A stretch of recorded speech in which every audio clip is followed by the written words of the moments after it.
everyone, and welcome to this episode of The Chocolate Life Live. My name is Clay Gordon. I'm your host. I'm your moderator. I'm also the creator of thechocolatelife.com. And today we're going to be talking about hot chocolate. I think it's one of the favorite topics of every chocolate fan out there. And I want to, before we start, just let everybody know I really realized that I presumed, like in wanting to make the Game of Thrones reference, winter is coming. I realized that in fact in the southern hemisphere, winter is not coming. And so I apologize if you're going to be watching this from somewhere south of the equator, that winter may not actually be coming. But with that, and before I jump into it, I just want to remind everybody today's episode of the Chocolate Life Live is sponsored by the members of the Chocolate Life. If you're not a member, go over there, become a member. There's always a free membership level. And if you're watching on YouTube, I'd appreciate if you subscribe to the channel, like the video. It helps spread the word about what it is that we're doing here. And if you're wherever you're watching, whether it's YouTube, LinkedIn, or Facebook, please go into either the live chat replay or the comments and let us know where in the world you're connecting from. Let me know where in the world you're connecting from. I'll get a shout out on screen. We already have one this morning. This is from Mark and Yuri at Blue Spruce Chocolates in Kittredge, Colorado. Just joining in. Do this. And of course, if you have questions about anything that I say, if you have any ideas for your favorite hot chocolates, what you'd like, in response to anything that I say, go ahead and put them in the comments, and I'll get them up on the screen and we'll ask and answer them. And with all that preamble out of the way, let's jump in. So this is the homepage of the Chocolate Life right now. You can see that for every single one of these live streams, what I do is I put together a post. And here's the post for today's live stream. Winter is coming. Can hot chocolate be far behind? And again, the primary inspiration for this episode was that believe it or not, it's barely the middle of October, and I'm already starting to get Christmas posts and advertisements in my YouTube feed. And I said, man, it's just way too early for Christmas. It's not Halloween yet. But that sort of got me thinking about the future, what's coming up, the fact that it's getting colder here. And it just seemed to make sense. Who doesn't love hot chocolate? And so with that in mind, let's go and jump in now. Because this post is on the Chocolate Life right now, you can follow along, but you don't need to worry about following the links or anything like that. You can go, and any link that I mentioned during the live stream will be added to this page. So there's no need to worry about getting lost or missing anything we're talking about here. So a little bit of history before we can. Now, chocolate as we know it today is a product of the Industrial Revolution. Prior to the invention of mechanically operated grinding. So this is wind and water initially, and then steam powered, and then electrical motor powered grinding engines. Chocolate was eating chocolate, right? Was not really a thing, right? We don't get chocolate that we might recognize until the 1800s. And it's a result of a number of incremental improvements that took place over the course of several hundreds of years. So we have alkalization, we have the patenting of the cocoa butter press, we have the Fry family in England deciding, okay, let's add some of the cocoa butter that we take back out into the chocolate, right? And then we have the accidental discovery of the conch in the late 1870s. And so we have this series of inventions over the course of 100 years or so or more, right, to get to what we think of as modern day chocolate. So prior to that, for most of its recorded history, or virtually, all right, so prior to that, for all of its recorded history, and going back as far as we know, chocolate would have been consumed as a beverage. And I'm not telling anybody anything new here. I think that everybody knows that as far as we know, it's not until Europeans got their hands on it that we started consuming chocolate in a solid form, right? So the history of hot chocolate, really, really important to go and take a look at. Uh, you can go into the True History of Chocolate by Michael and Sophie Coe, or Sophie and Michael Coe. There's a lot there. We know a lot about the tradition of hot chocolate, and including some, really wonderful little stories. Like in Mexico, early on, chocolate was bitter. People were using it as a delivery vehicle for poison, right? So because you couldn't taste the poisons, which were often bitter, there was a group of women in a Mexican church who wanted to poison the priest because he was against consumption of chocolate, and so they fed him, or consumption of chocolate during services anyway, and so they fed him some poisoned chocolate. That's one story. We also have this notion that popes um, weighed in on the question of whether chocolate was a beverage or chocolate was a food. And the reason why popes got involved in it, in the question, was if chocolate was a food, it couldn't be consumed um, on fast days, and it also couldn't be consumed after midnight before mass. All right. So but if it was a beverage, it could be consumed. And this raged back and forth for quite some time. And today it is both. It is a beverage, it is a food, depending upon how it is prepared, as we all know.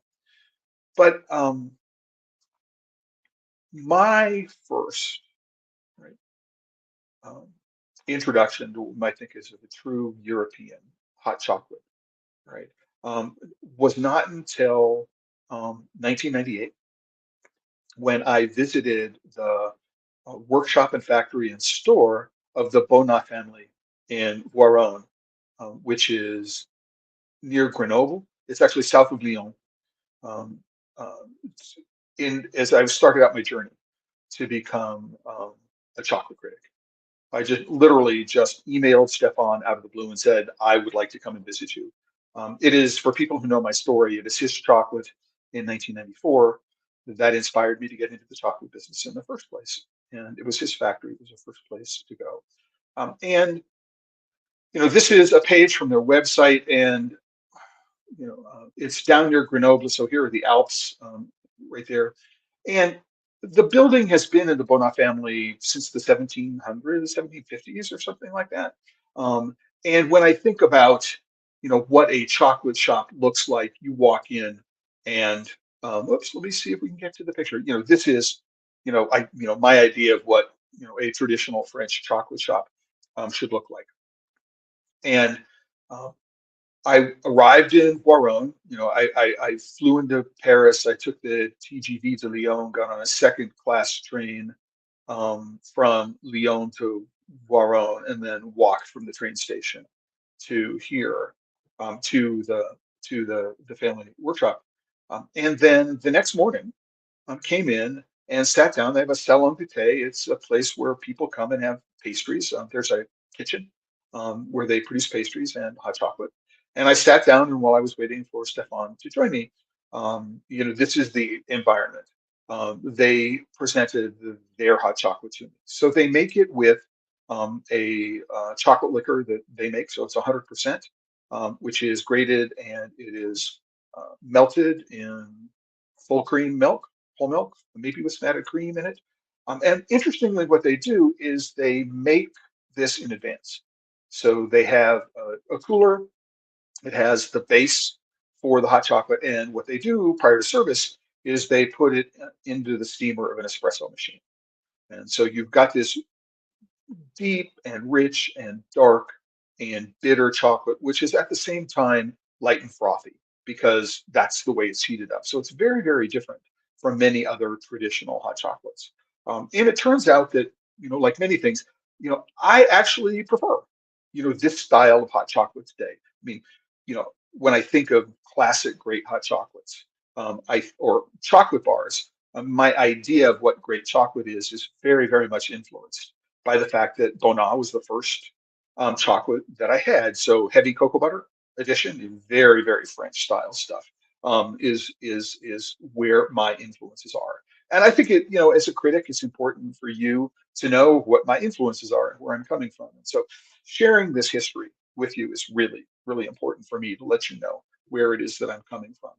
And one of the questions I have is, what are your what are your first memory of real hot chocolate, if I can call it real hot chocolate. I mean, what is your oldest memory of an experience of a hot chocolate, right? That you can recall today, and put it in the comments, and I'll get it up on the screen, and we'll talk about it. So here I am in 1998. I am 40, right? So this is my first experience. I had traveled internationally earlier. I had been to New Zealand, where there's no, at the time, this is the late 1970s, no traditional chocolate culture. I had been to the UK. This is the mid 1980s, again, before the chocolate um, explosion. And so there really wasn't much of a history of chocolate or hot chocolate in London at the time. And so prior to my arrival in uh, Voiron and trying this, I was an American kid, and it was, if we wanted hot chocolate, we actually made hot cocoa, and it was a packet, Swiss Miss or something like that, or may or may not have had marshmallows, mostly sugar, a little bit of cocoa powder. So nothing really amazing. And I don't have any memories around the chocolate, the hot cocoa growing up. What I do is I have memories of, for example, hiking with my father and school friends in the Sierra Nevada mountains around the North Fork of the San Joaquin River, if anybody knows that part of California, which is where I grew up. And in the morning, it's really, really cold high up in the hills. And, somebody has built a fire, has got some sort of butane burner. They've boiled some water, and, you take some of the hot water into a Sierra cup with the powder in the bottom, and you're toasty in the sleeping bag, and your face is freezing, and you've got this hot cocoa that you're consuming. And it's not very chocolatey, but it's very, very sweet. As a child, this is my memory of not hot chocolate, but of cocoa. This is what I remember. Um, and what are your memories? Well, let me know what your memories are, what you think about all that kind of stuff. Um, um, you know, your earliest childhood memories of hot cocoa, your best childhood, or your best memories as an adult of hot chocolate. And just a quick shout out to Maria at Mayana Cacao from Ontario, Canada. Thanks for joining the live stream, Maria, for the first time. Greetings. Now, Ontario, probably thinking Toronto, maybe. But I don't know where Mayana is. I'm thinking of Toronto, and I'm thinking maybe Soma. I actually have never visited the Soma factory, but I really admire the work that they do. But are there some special places, perhaps other than your place, your shop, to go get hot chocolate in Toronto the next time I'm there? I would really like to know, or maybe Montreal. Um, but what I really know about Canadian chocolate, other than the modern craft chocolate scene, is and the name just went out of my mind. Chicken Bones. They're in St. Stephen's, New Brunswick, in the Maritimes, Ganaws. Right, I know that they get there. That's the company that I'm most familiar with when it comes to Canadian stuff. But I've never been there. I don't know if they make hot chocolate. If you've got some recommendations in Toronto, would really, really love to know. But glad to have you here in the live stream today, Maria. And then from Amsterdam, the Netherlands, Jacqueline Meetson. Jacqueline, it's good to see you here. Thank you very much. It's on my list. If we scroll down, it's on my list of places to go for hot chocolate. Amsterdam is one of the places that I know about. And so, sadly, and Jacqueline, you can let me know, I believe that Metropolitan closed down. So Case Rat's place closed down right there on the edge of the red light district. It was right next to the Bertha Verlag. I mean, Case was a great friend, and always enjoyed going in there and having the hot chocolate. So any other? So I don't know, Jacqueline, if you have recommendations other than that in Amsterdam, and maybe you can confirm whether or not Metropolitan did in fact close down. If it did, I think Amsterdam as a city is poorer for not having the store there. Um, um, so let's go back to Maria. Bruce Peninsula, about 3 hours from Toronto. when you started your business, I opened a cacao bar in Toronto. So I don't know, I don't know the Bruce Peninsula. I'm not that familiar with the geography of Toronto, but 3 hours is a decent way away. So thanks for doing that. So you opened a cacao bar in 2017, and now you can enjoy a cup of chocolate I make in a few cafes in Toronto, such as Alternity and AM Coffee Studio. I will put that down. I'm not I will put it down. I will make a note of it. And the next time I'm in Toronto, I'll go take a look, and perhaps I'll have time to drive out to the Bruce Peninsula and say hello. That would be lovely. Um, and then Jacqueline is doing some comments about Metropolitan, but she's driving. She may have an opportunity to go and um, let me know about Metropolitan when she's in a place where she can where she can get onto her keyboard and pay attention. So, what's your favorite style of hot chocolate is one of the questions. I mean, I'm asking people, what is your favorite style of hot chocolate? So I mentioned, that I'm a fan of European style hot chocolates. Um, I have, had hot chocolate in many places in Paris and around France. So I've had the chocolate in Angelina. I've had it at Jean Paul Vin. I've had it at perhaps my favorite place in Paris. Unfortunately, it closed down. It changed owners also in when I was there for the first time in 2004. I want to say at a place called La Charlotte de Lille on the Ile Saint Louis, and it was everything that you think is fabulous about an old style French place to go sit down and have a chocolate. They changed owners. They closed for a while. They reopened. I went back. The ambiance was completely destroyed. And it turned out that my perception of the chocolate was very, very much tied into the ambiance of the place. And it was still the same hot chocolate, as near as I can recall, but it wasn't the same because the decor was now much more pedestrian, which was unfortunate. It was my favorite place to get Paris hot chocolate in Paris. But when I was in 2000, when I was in Paris in 2010, I did a tour called Discover Chocolate in Paris, and we had a walking tour of the left bank and a walking tour of the right bank. And each day we stopped in some place, and for the group, I bought them and everybody sitting around the table, I bought them hot chocolate. And so on the left bank, we were at the Café de Flore, which is along the Boulevard Saint-Germain. But down the street from Dumago, if anybody knows that part, not far from the Church of Saint-Sulpice. And if anybody is going to Paris, I mean, it turns out that the Church of Saint-Sulpice is basically grand zero of the fountain. It's ground zero for like the highest concentration of chocolate shops, I believe, in that part of Paris. I mean, you've got half a dozen of them. Literally, you can look at them from Patrick Roger to Pierre Hermé. We have a Patrice Chapon around the corner. It's really, really quite amazing, just the hot chocolate scene and the chocolate scene around the Church of Saint Sulpice. Um, uh, but if you go to Angelina, it is very, very traditional. It's just melt a chocolate bar in a little bit of cream, and it's very, very thick, right? And if you like that style of hot chocolate, Angelina is going to be where you go, and it's one of the most highly rated shops in Paris.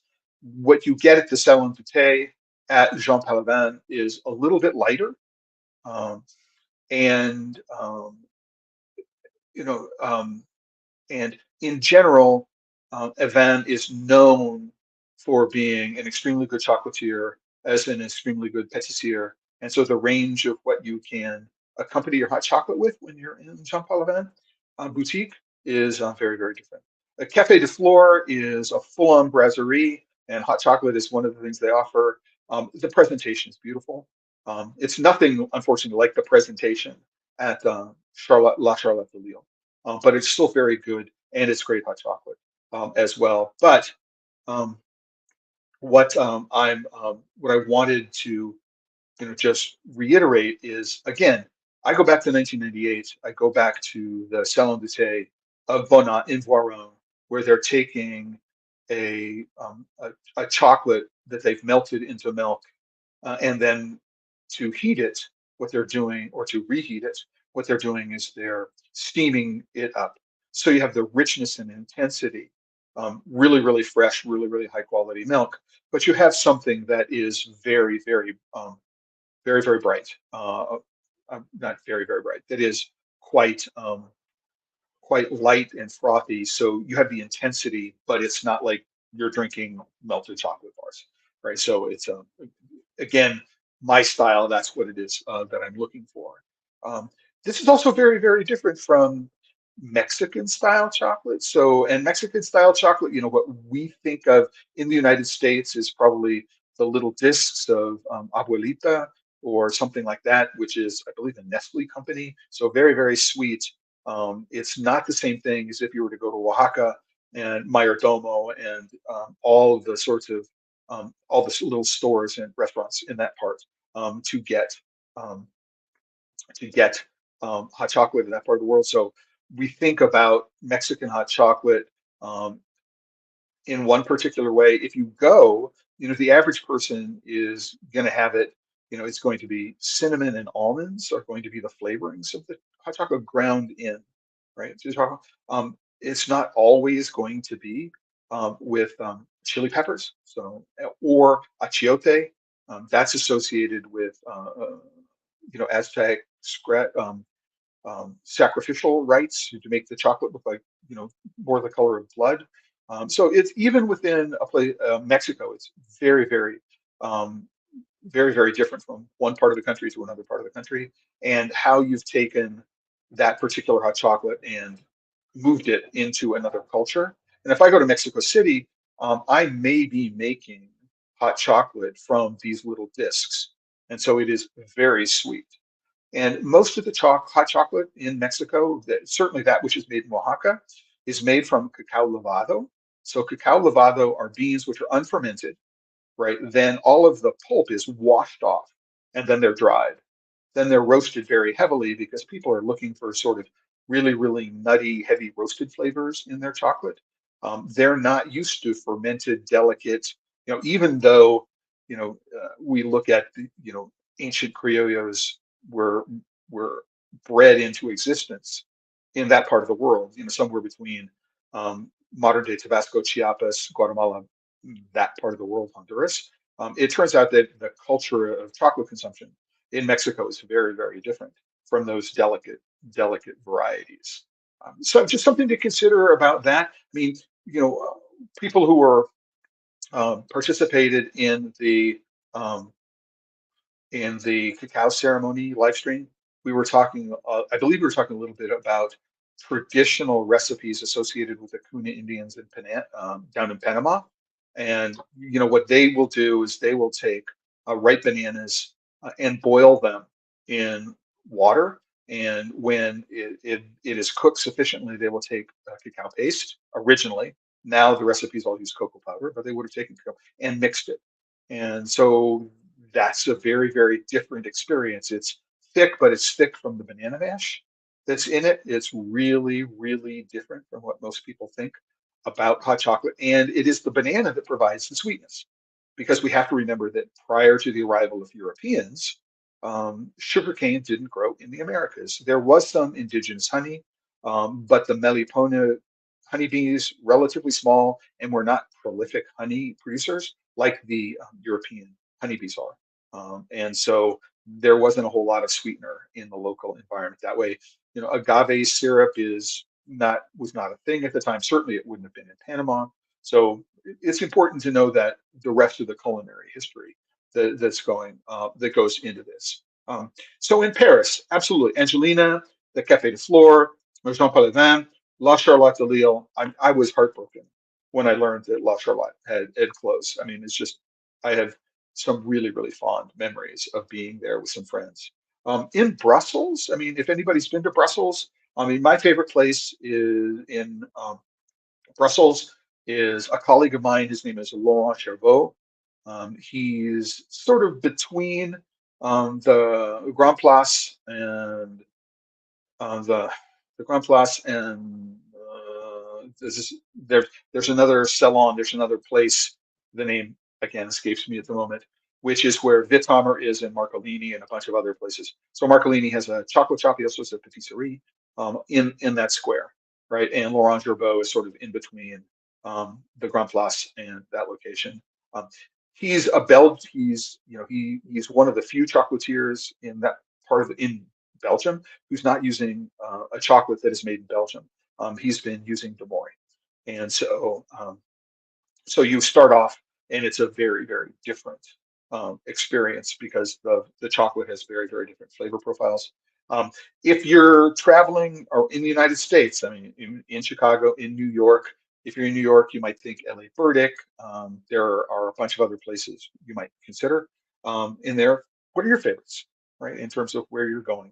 And what is it about the chocolate, right, the hot chocolate that they presented there that you really, really, really liked? Right? So let us know in the comments. I'll get it up on screen. While I'm doing that, Ewald is, if anybody goes to Rotterdam, you need to go see Heinde and Vera. And, unfortunately, I don't think I can get that in the United States still on a regular basis. But if you're looking for one of my favorite, small craft chocolate makers in all of Europe, you have to go to visit Heinde and Vera in Rotterdam. So yeah, so I assumed that case closed Metropolitan down because he couldn't find a way to keep it open during COVID. If you have a business which is almost entirely dependent on tourism into the red light district and along the Damrak in that part of town near Dom Square, then when there is no business to that part, yeah, and you haven't spent a lot of time really doing a wholesale strategy or doing mail order or things like that, I can imagine it was very, very difficult to survive as a result of that. And yeah. Uh, so I know he closed down the shop. Did he also close down the rest of the business? Because he had a little workshop around the corner where he did most of his production. And so, Ewald, just a quick question. Yeah, so back to Maria at Mayana, you're Mexican. What part of Mexico? Because, I know that if you're Tabasco, it's very different from Chiapas, very different from Oaxaca, or if you're from Mexico, the state of Mexico, or Sonora, or Veracruz, or even Puebla. I mean, there are really interesting regional differences between those parts of the country. And you can tell me if you know. I believe that the word poblano means from Puebla. Just checking it out. I want to make sure that is. And you do say, I'm sure you have beautiful memories of my mother preparing the chocolate as part of the culture, part of the tradition. Absolutely. I mean, one of the things that I love about being in that part of the country is being able to participate in the entire process of taking the beans and then roasting them and peeling them and grinding them. And then on a metate, and if you can do it on a metate and it's warmed, and taking that, just the entire process engages in all of your senses. And I think this is the thing that I dislike most about cocoa mix, right? Just opening up a package, right? Tearing over the top and putting it into a cup and pouring some liquid into it, right? Whether it's Nesquik or whether it's Swiss Miss or something like that. Just, there's something about the tactile sensation, right? And all of the way that chocolate just like invades your senses when you're working with it. That is really, really, really, really so captivating. And it's one thing I miss about the utility about doing utility about working with packaged chocolate. Yeah, abuelita is worse every time. More sugar, less cacao. I would agree with you. Um, and unfortunately, it's not even the best cacao. I don't even think it's the best cacao that is grown in Mexico that is used. Most people don't know the difference. Most people don't care. So, Aval, you're still in Seattle, all right? So I assume you're there for the Northwest Chocolate Festival last weekend, and you're still there. Listen, I hope you find some retailers. I hope you find somebody who's going to regularly import it and distribute it, because I would love to be able to get my hands on it on a regular basis and be able to share it with people. Because as you know, I'm a big fan of all your work, and thumbs up. And let me know if you actually had a recent conversation with our friend Lila from Cocoa Supply. Would love to know that as well. Again, with Mayana, Maria from Mayana, Nestle, I believe, is what's accessible to Mexicans in the convenience store. And it's only if you go into Oaxaca, right, or Chiapas or Tabasco that you can restock on good chocolate. And and it turns out that a lot of the chocolate in in Tabasco anyway is what I think it's pozole is the way it's not pozole, which is a soup, but pozole, which is they have a very finely ground um, corn flour, so a masa, and they add water to it. It's probably not nixtamalized, so it's just corn flour, which is not nixtamalized. They add water to it and they add chocolate to that. The idea being you have something which is very hearty. It's often consumed cold, usually very, very sweet, and it's for want of a better term, a side hustle. If I'm a cacao farmer and I've got some trees, I might actually have a little stand out in front of my house or along the road where I can sell pozole to make a few extra dollars. So absolutely.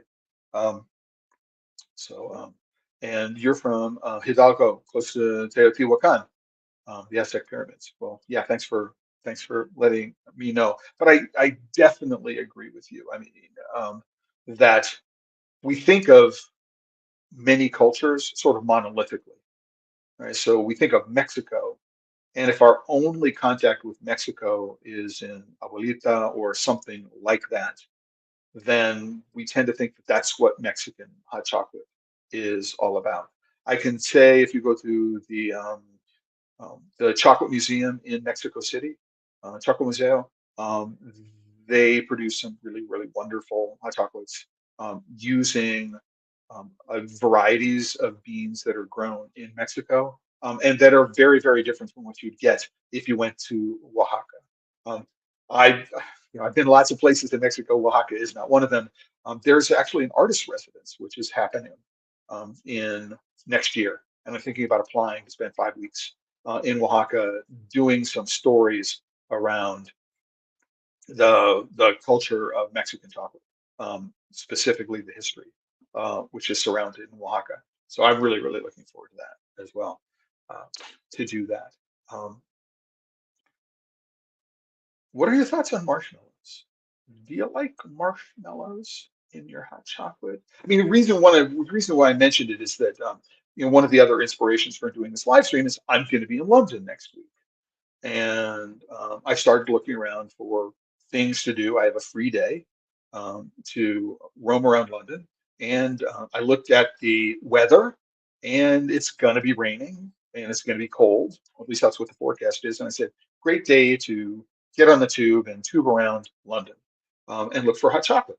And so one of the places that I'm going to be going um, is to a place called Newt's. Now, I haven't been there.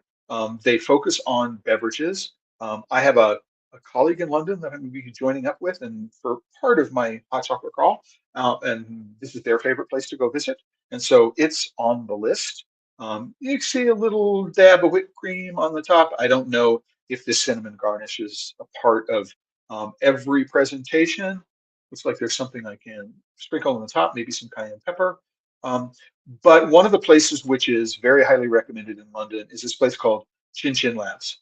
And you can see that not only is it a thick hot chocolate, you can tell that from the the way it's pooling down here, but what they do is they put it's less a marshmallow and more like a thick scoopable meringue, right? So a cooked meringue, all right? And then they torch the top of it.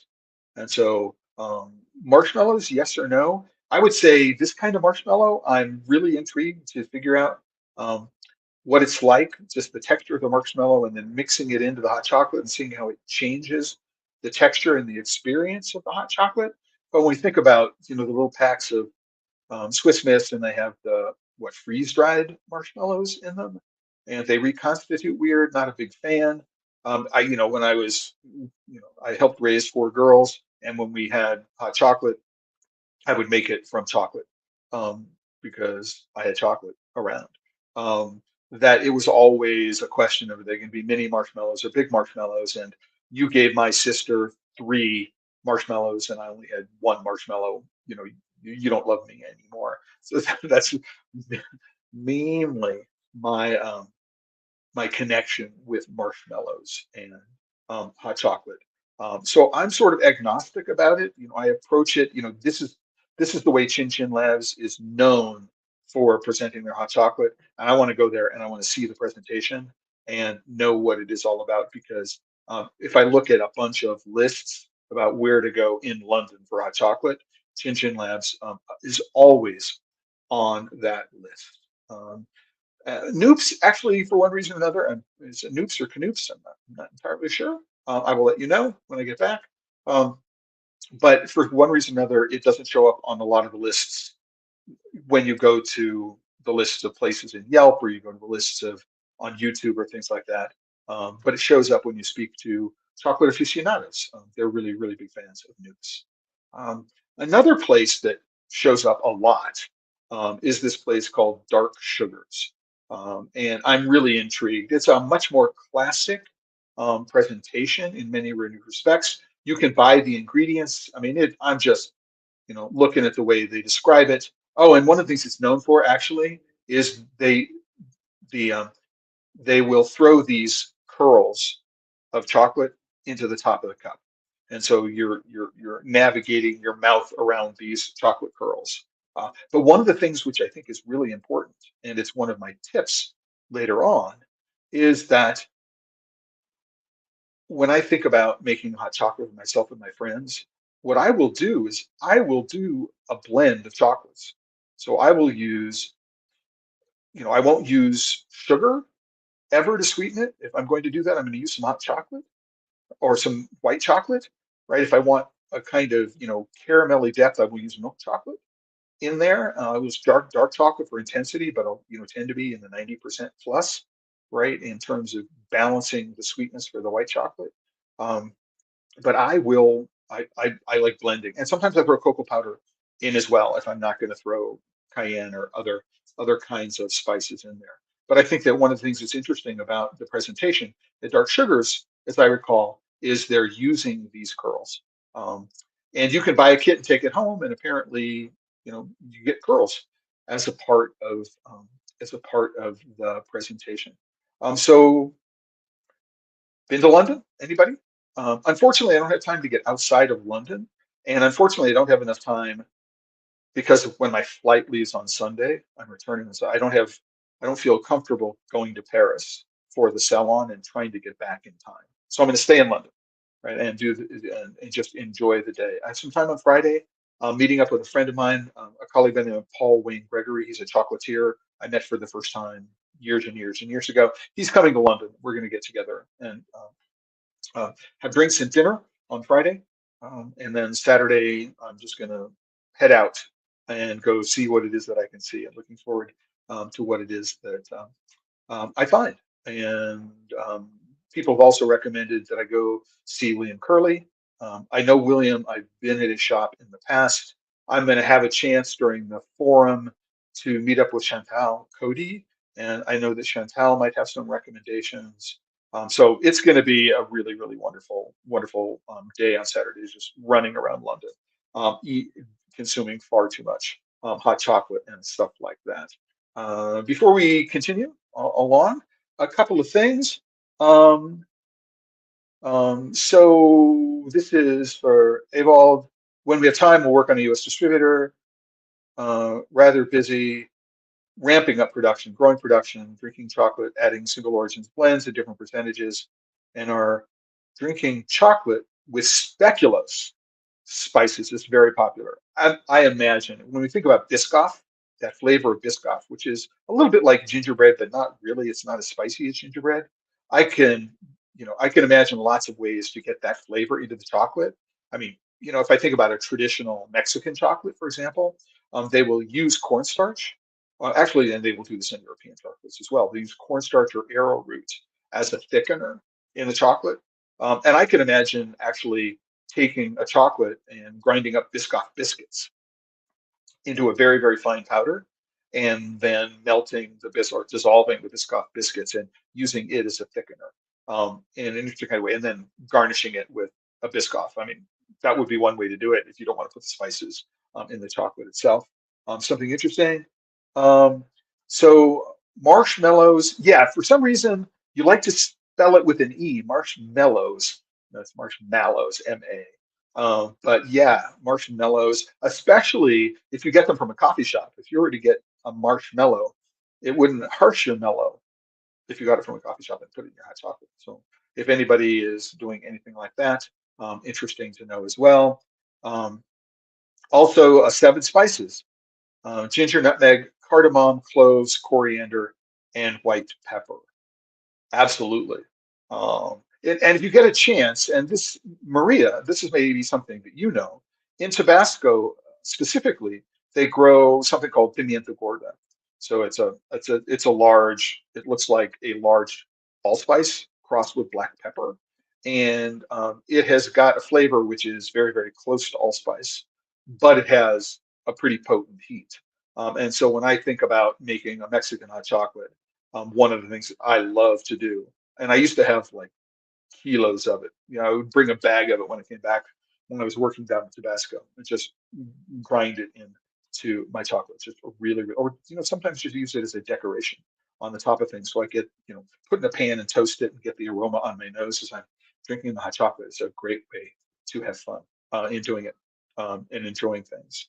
Um, Oh, so these spices, okay, so Avold, yes, these spices are the spices in speculoos. So they're very, very similar to what we would think of as a gingerbread. Um, we'd probably use more ginger and we wouldn't use the white pepper, at least here in the United States, for it.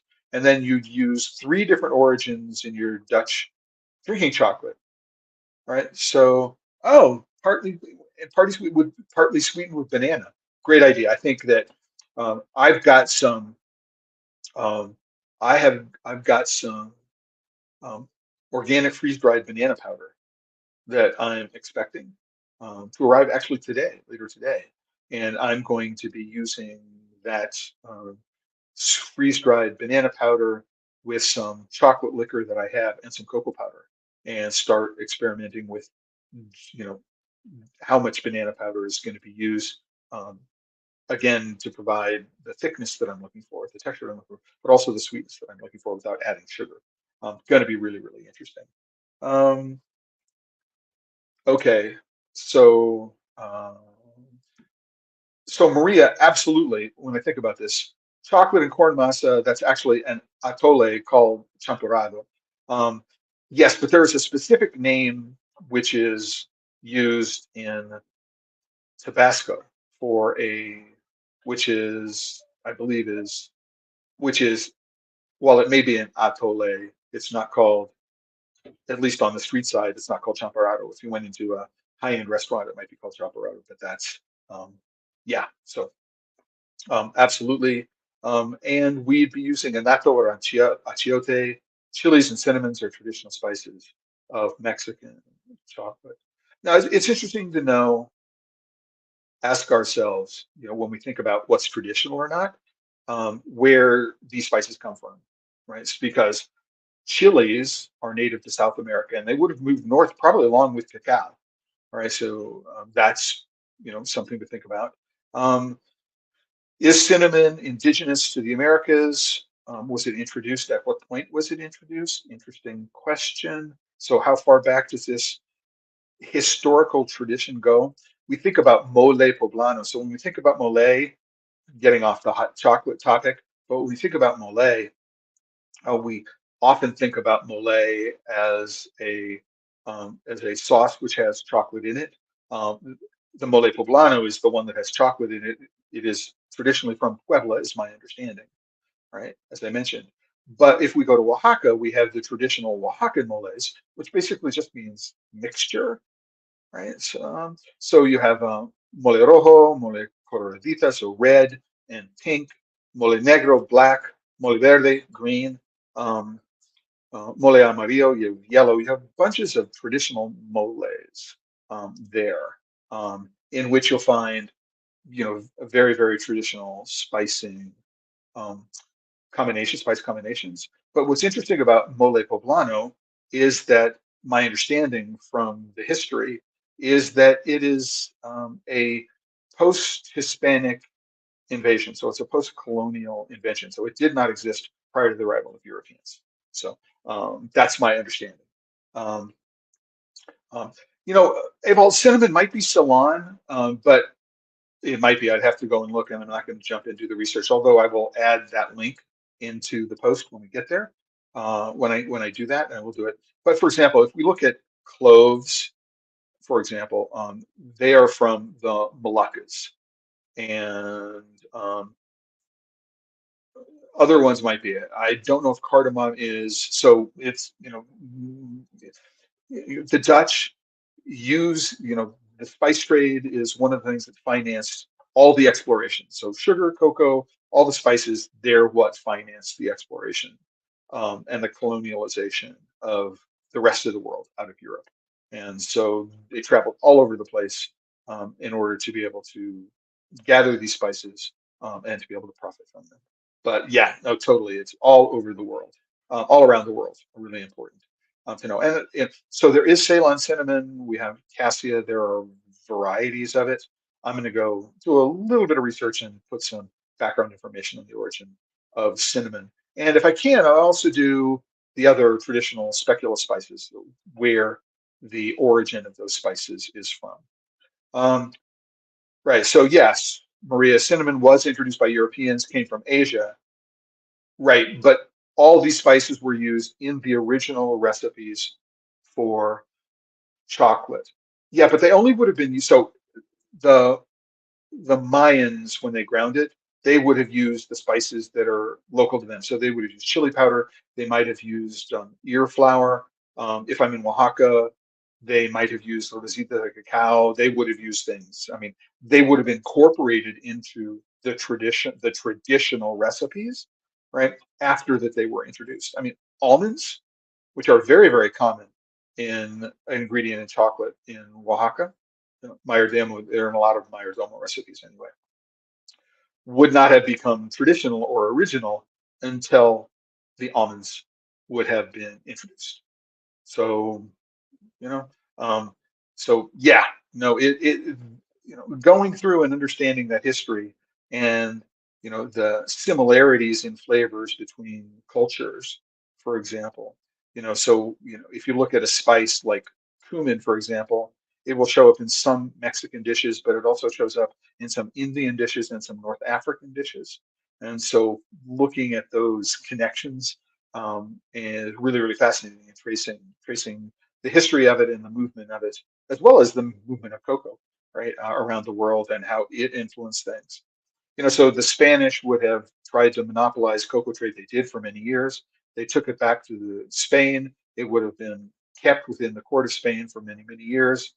It is partly through the intermarriage of members of the Spanish court with other courts, so the court of Spain, with the court of France. We find that the Inquisition um, in Spain would have pushed out many of the people who were involved in the cocoa trade, many of them Jewish, would have been moved into the south of France to Bayonne. And that's where we see the movement, the large scale movement of culture from Spain into France. And it is chocolatiers and chocolate makers in Bayonne that would have got the first contracts with the king to produce chocolate. Again, totally fascinating thing to do. Um, yeah, it's like that. You were in Oaxaca way before I was into chocolate. It's a pity. I mean, there's a lot of places that I've been in the world that was there before I got into chocolate, and I wish now. But in Oaxaca, you have this history stretching back hundreds of years, which is not what you have in many modern cities. So yeah, I would have loved to have been more into chocolate when I visited some places for the first time. Um, and so I have to go back, and why not? Why not? Why not go back? It's really, really fun, really, really interesting. Um, I had this idea for a guidebook, um, which is so it's like the Chocolate Lover's Guide to Paris, and it's like you start off with where the chocolate shops are, and then while you're at this chocolate shop in this place, here are some other things to do in the neighborhood, rather than I'm at the Church of Saint Sulpice, or I'm by the Eiffel Tower, or I'm what else is nearby. You actually arrange your itinerary based on where the chocolate is in a particular place. Maybe I'll get around to it someday. I'm looking forward I look forward to the research on that and collaborating on the research with people if you're interested. Um, So one of the other places that's highly recommended in London is this place called Said Dal. They're actually originated in Rome in the 1920s, and they're in Rome and they're in Dubai. And they're known for their outrageous presentation. What they'll do is they'll take the cup and then they'll pour melted white milk and dark chocolate around the rim into the cup. And then they'll fill the cup with hot chocolate. Now, unfortunately, during COVID, they sold their interests in their shops in London to another company. They've been renamed, the shops in Soho and Fitzrovia. They've been renamed Italian Bear. And if you go to the Said Al website, or you read about them, they say, we can no longer guarantee the quality of the product that were there. So Said Dal is sort of on my list. It's no longer highest on my list. Before I found out that they'd closed them down, really, really high on the list. I'm also thinking about this in some other ways, which is, for example, and this is actually a conversation I had with somebody over on LinkedIn earlier. So this is Lilith, and I've known her. We've met in person at Chocolat in Amsterdam a number of times and had conversations. Um, and she's talking about a bunch of things. So Pump Street in the UK. If I were headed out of London, I would definitely, all right, go and see Chris Brennan. I am a huge fan of his work in general, but unfortunately, I'm not gonna be able to leave London. If I were going up to Scotland, Chocolate Tree. Um, uh, Again, I'm just a huge fan of their work as well, and I'm not going to be able to spend the time on getting out of London on this particular trip. It's just about getting there and coming back. Um, but there are a couple of ones. For example, in London, you would have a Hotel Chocolat, and they're on my list. They're UK based. I happen to know Angus Thurwell. I've known Angus for quite some time. Um, I have had their hot chocolate in a boutique in New York City, but I've never actually walked in to one of their locations in London. And so if I have time, I would do that.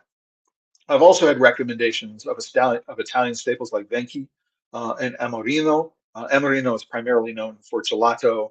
Venchi is before I got into producers like Guido Cubino and Guido Castagna and small scale artisan gianduja manufacturers. Venchi is a very, very solid producer of gianduja, but industrially not on the same level of quality as these other companies. And so I have had quite a bit of Venchi um, when I was in Italy.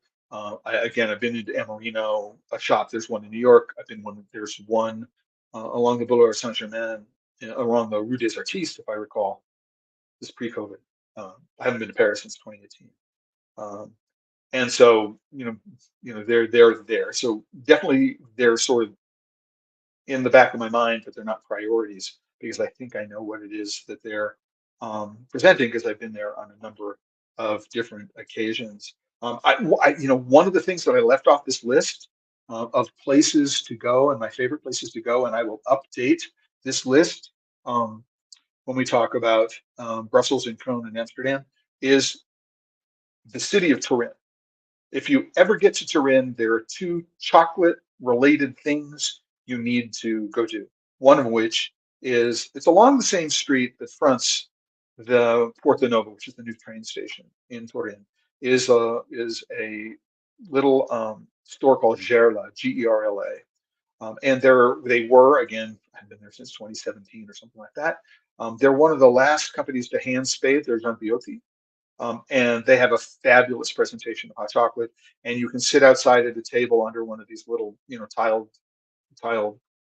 arched walkways, and it's just a really, really fabulous place to go. And then, of course, in Turin, I believe is Piazza della Caterina. Don't quote me on that, but that sounds right. Um, is the birthplace of the Bicerin, and the Bicerin is a coffee and chocolate and whipped cream foam beverages. If you're in Turin, that's one of the things you need to do. If you're into chocolate, go to Gerla, go to the birthplace of the Bicerin, and then go visit the shops of Guido Castagna and the shops of Guido Copino. and you need to go to the Porto Palazzo market. It's of all the food markets that I've been to in all of Europe, the Porto Palazzo market in Turin is my beats the one in Rome, beats beats the one in Paris, right? The Porto Palazzo market in Turin is the place to go. Um, so we're caught up on comments. So let's jump through another 5 minutes before we get to the end. We got questions, whipped cream. Again, I'm agnostic. What I really want to do is I want to try the chocolate and understand the chocolate first, then mix the whipped cream in. I'm not a big fan of whipped cream, which is incredibly sweet or way too much whipped cream. If you're in Colombia, they put cheese in the hot chocolate. If you're not used to it, savory hot chocolate with that bit of protein in the bottom is a little weird. It is an acquired taste, but for me, it was an easily acquired taste. I really, really like it. And I'm not a huge fan of sort of modern flavorings. So throwing mint into hot chocolate, throwing caramel into hot chocolate. Not a big fan of those things. I go much more traditional in terms of thinking about warm spices. So the ones that are in speculoos that you mentioned, Deval, as well as varieties of chili peppers. So that's where I'm going to go when I'm thinking about that. Uh, you know, yeah, I've never, I've never really liked that kind of flavoring for hot chocolate. Um, even cold chocolate. It's just, I'm not a big strawberry Nestle Stick fan, and none of those things, right? I want to go and do this. I want to go. My personal preference, right, is for things that are much more traditional when it comes to um, the spicing. And if I'm going to blend, I'm more likely to blend different kinds of chocolate than I am to blend lots of, like, so this whole notion of um, raspberry cream hot chocolate or strawberry cream hot chocolate, all these kinds of things, yeah, no, thank you. For me, I mean, maybe it is for you, but it's not one that they're not ones that I liked. Um, so um, I want to go, as always, and say, listen, I got a bunch of links and resources. So one of which is on the Chocolate Wire YouTube channel is a playlist of videos about hot chocolate. So what I've done is I've watched dozens of hours of videos about hot chocolate on um, YouTube, and I've created a playlist of these um, of my favorites, the ones that I think are the most interesting and instructive and useful. They're mainly around making hot chocolate as opposed to places to go to have hot chocolate.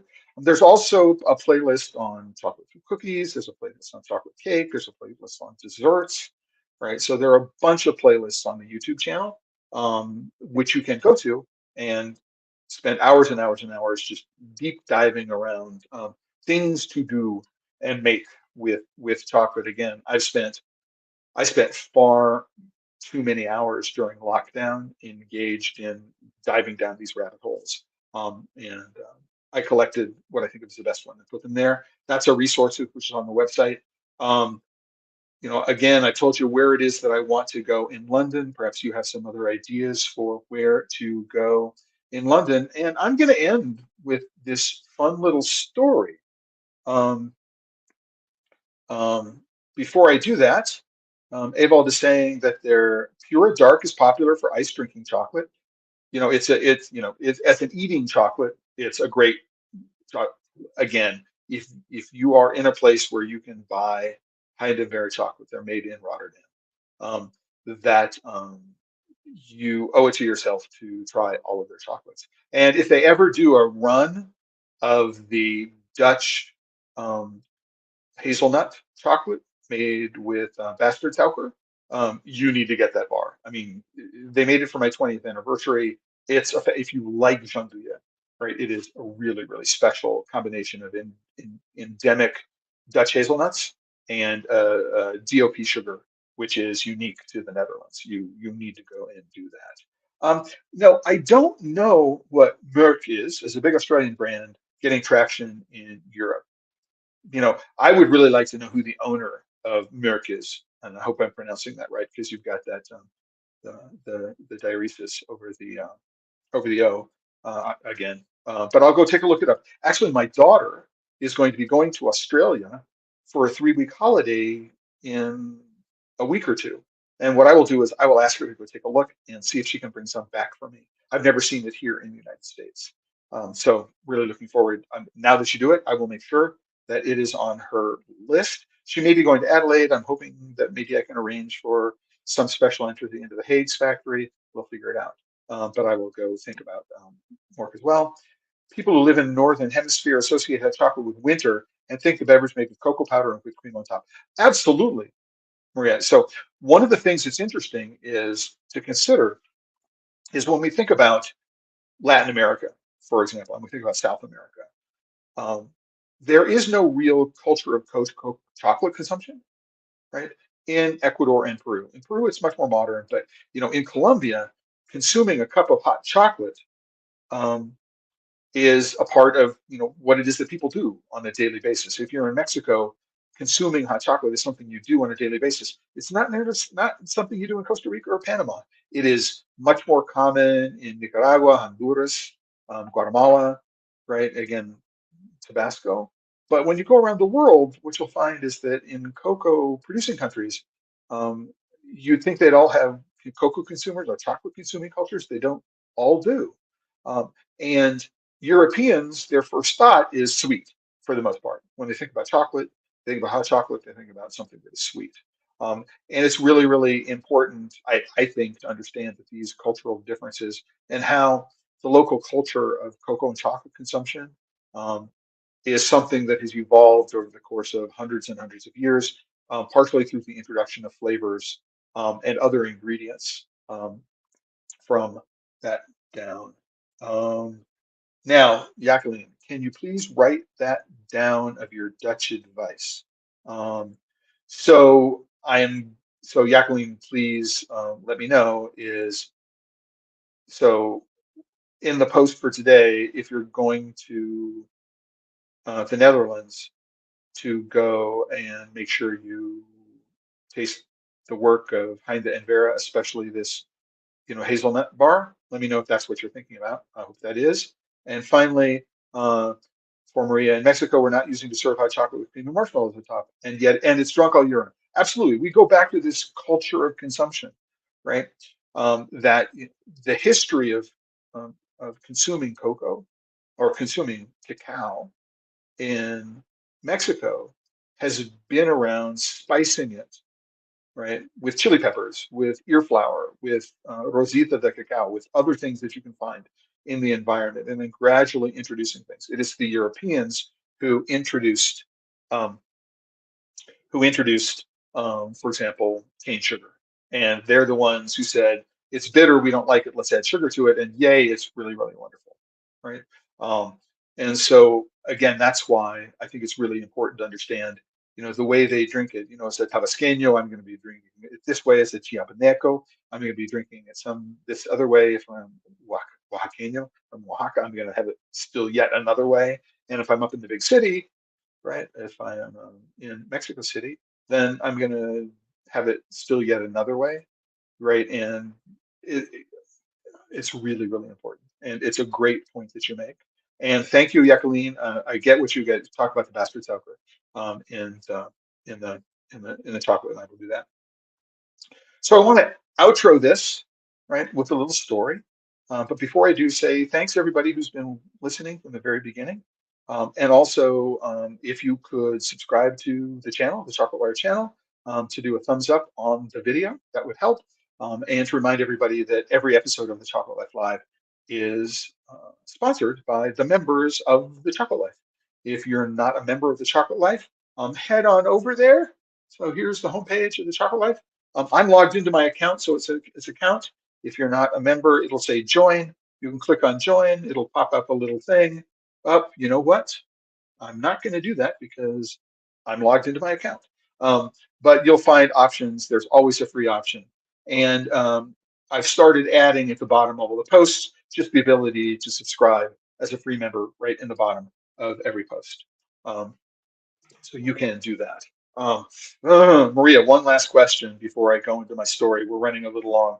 And it's been a really early morning for me. I had a very early morning appointment with a meeting of the British Society of Flavorists.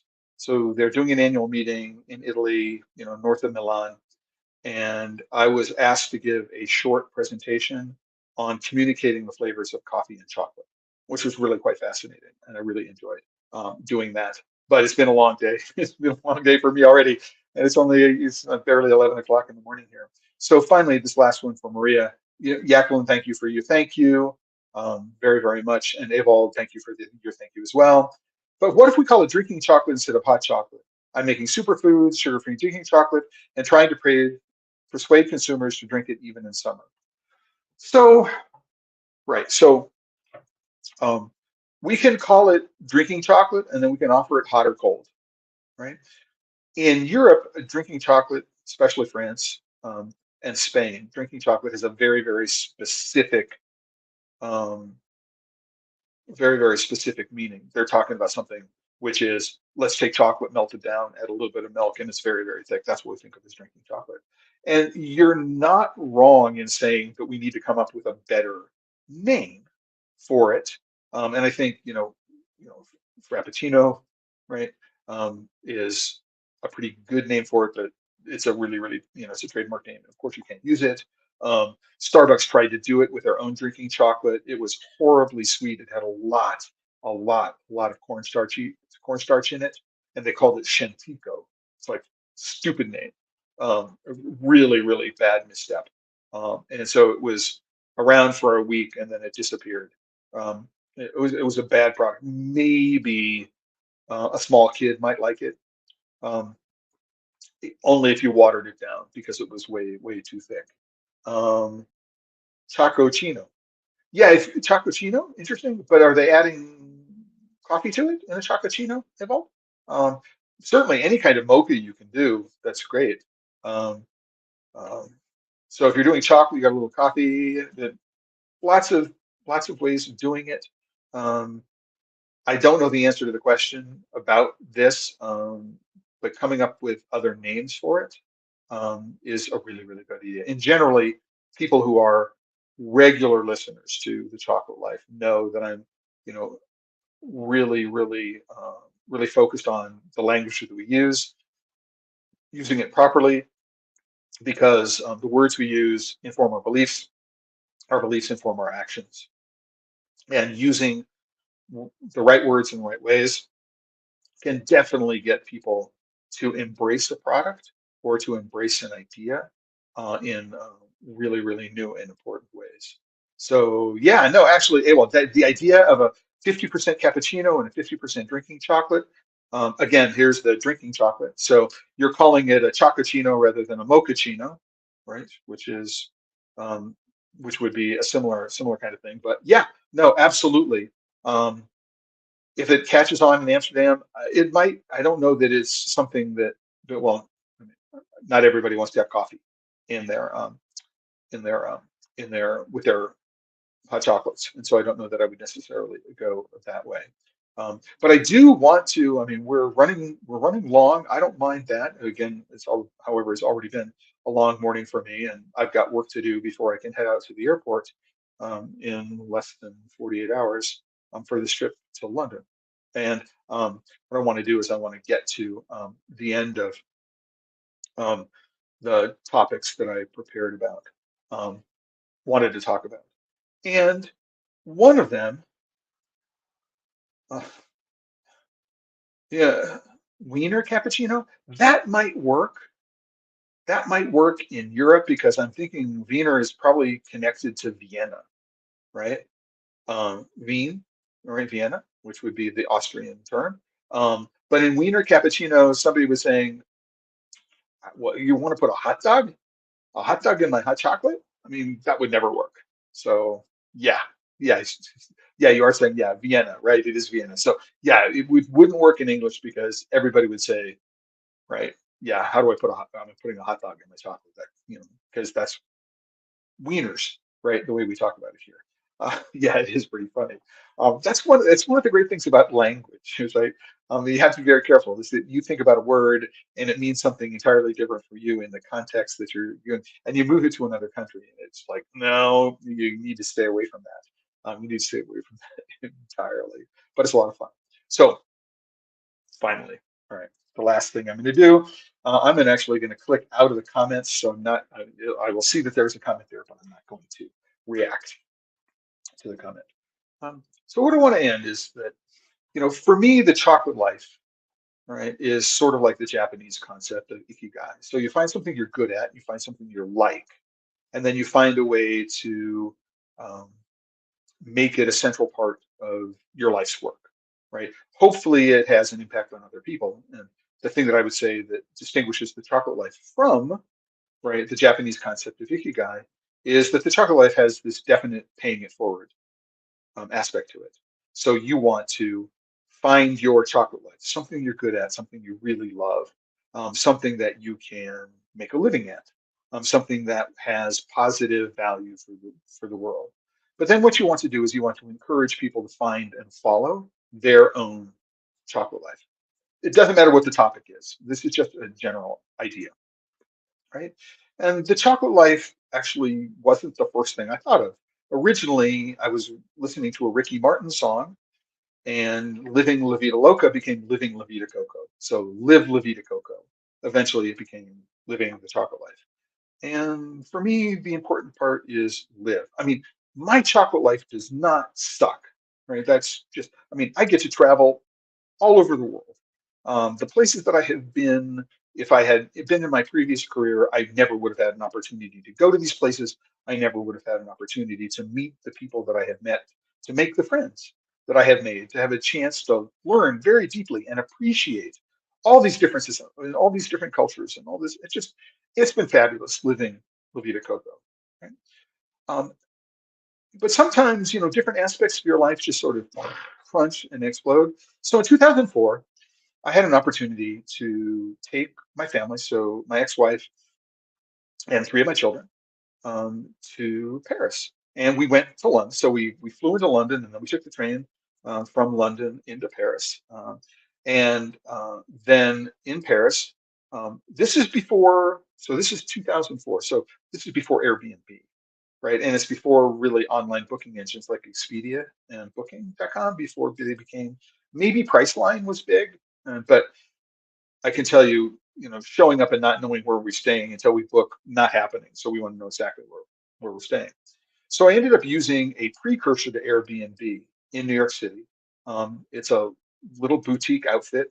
It was called City Habitats. I don't know if it's still there in London, but they were representing properties in Paris.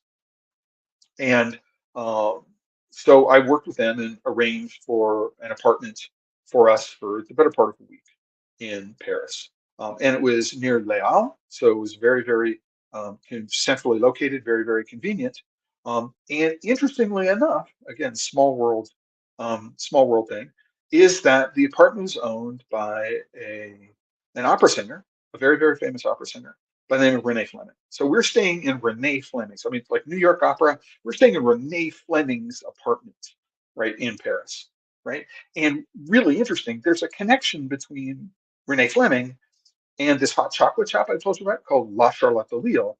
There was a piano, an old piano, and it's where members of the Paris Opera would go to hang out, right, historically. And so, we're in Renee Fleming's apartment in La Charlotte de Lille, and there's this connection between the two of them. Really, really cool. I mean, but it gets better, right? Because this is 2004. We're in the middle of like Harry Potter and its like biggest, ramp up in terms of global popularity. And for those who remember the first book, right? It turns out that Albus Dumbledore, right, was one of the co-creators of something called the Sorcerer's Stone. Right? Who is the other creator of the Sorcerer's Stone? Right? Right? It is a character by the name of Nicolas Flamel or Nicholas Flamel. I don't remember how it's pronounced, but Nicolas Flamel. And they mention the name in the books, if not the movies. So Nicholas Flamel is the co-creator of the Sorcerer's Stone along with Albus Dumbledore. And it turns out that Renee Fleming's apartment, right, in Paris was on, I don't know if it's there now, I don't know if she's last department, but was on the Rue Nicolas Flamel. I mean, this is an actual person. And when we showed up and the kids, looking at Nicolas Flamel and going, that sounds familiar, how come I know that name?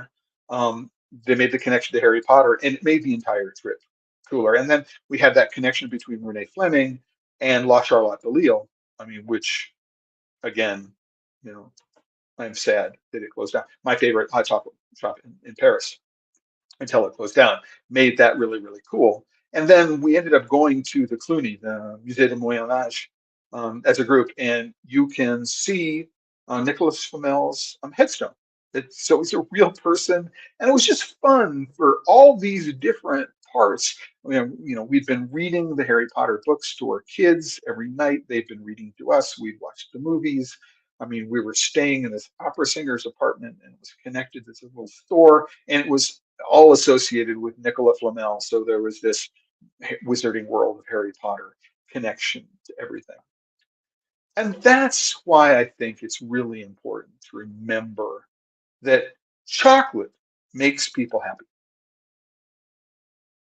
right? If you're working with chocolate, you're working with something that makes you happy. If your finger's in it and you're smelling it every day, it makes you happy. We need to remember, although there's some really very serious things that we want to talk about when it comes to chocolate supply chain in West Africa, deforestation, climate change, all of those things. It's important to remember that in the end, we're working with something, and the goal is to make everyone happy.